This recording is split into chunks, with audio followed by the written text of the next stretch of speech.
little more recital than dialogue on this page. Is that a fair statement? To give you some statistics, no need to jot them down, but 80% of the questions in pharmaceutical are recital, 20% dialogue. Our goal for this session is not to flip the numbers around.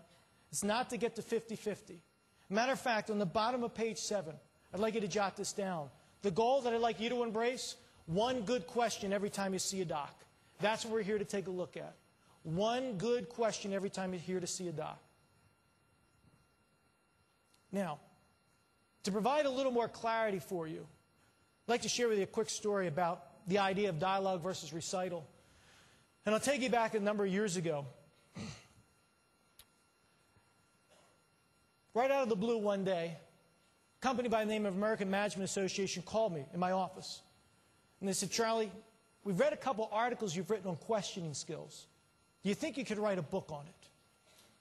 And I was like, yeah, sure. They said, good. Here's what you need to know. The book's got to have over 100,000 words. The manuscript has to be on our desk within 9 months. Now, you already know my background is from sales, so my response was, yeah, no problem. I had no idea. But I was pretty sure I can get 100,000 words down on a sheet of paper. So every weekend I would go to the township library, sequester myself in a little reading area, and basically 8 to 9 hours a day I would just type and type and type. Long story short, submitted the manuscript on time. I had written the book. I was excited. 2 weeks after my submission, my editor calls. She said, Charlie, just read your book. I said, great, what are your thoughts? She says, well, that's why we're calling. She said, we really enjoy your seminars. I think you got some great concepts. And I'm a little cynical by nature, and I'm like, uh-huh. She said, we want you to know. Actually, all of us here on staff want you to know. After reading over 100,000 of your words, it's very clear to us you have no idea how to write. I was crushed. And I did something I wasn't too proud of right then and there on the phone. I started whining. And I started saying things like, I don't get it. I said, Steve Covey wrote a book. I said, Lee Iacocca wrote a book. I said, for crying out loud, Pat Riley, who's the president of Miami Heat, the NBA basketball team, I said, he wrote a book. And my editor came back and said, no. No, they didn't. They hired ghostwriters. And we suggest you do the same. So I did. And if you ever do get a chance to read my book, I think you'll agree, this guy did a hell of a job. Yeah, very talented writer.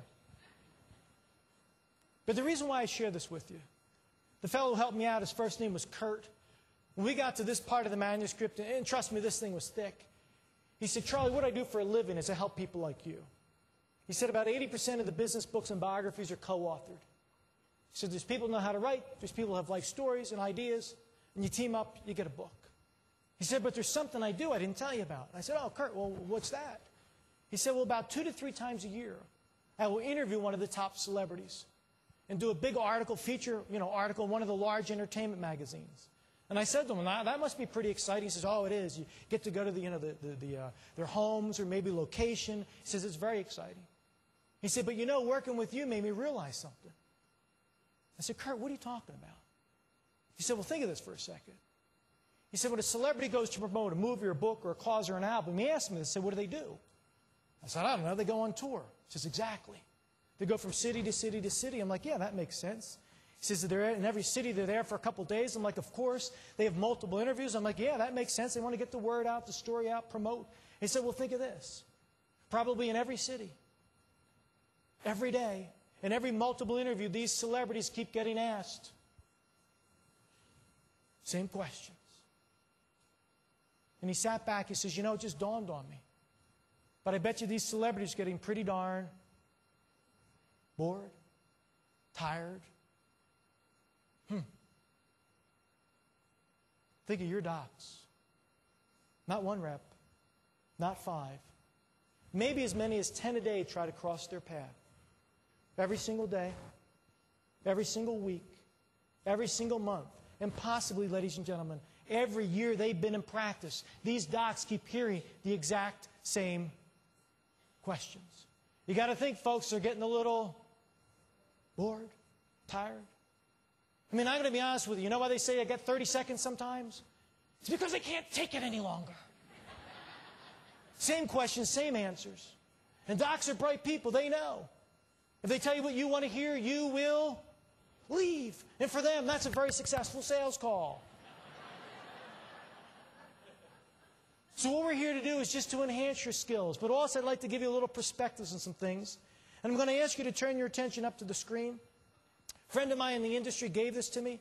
I'll read the caption if you can't see it. I tell you, she's driving me nuts. I come home at night, and it's quack, quack, quack. I get up in the morning, and it's quack, quack, quack. Folks, it pains me to make this analogy, but at times, you may walk into that doc's office, and it's quack, quack, quack. So we're going to try to maybe change that, enhance that, help you with the relationships that are in neutral. But I also want you to consider this. Another cartoon, poor little fella. He went to all the trouble to teach himself how to write, but we still haven't the foggiest idea of what he's trying to tell us. This dog is your doc. They're barking, you're quacking, and at times we ain't connecting.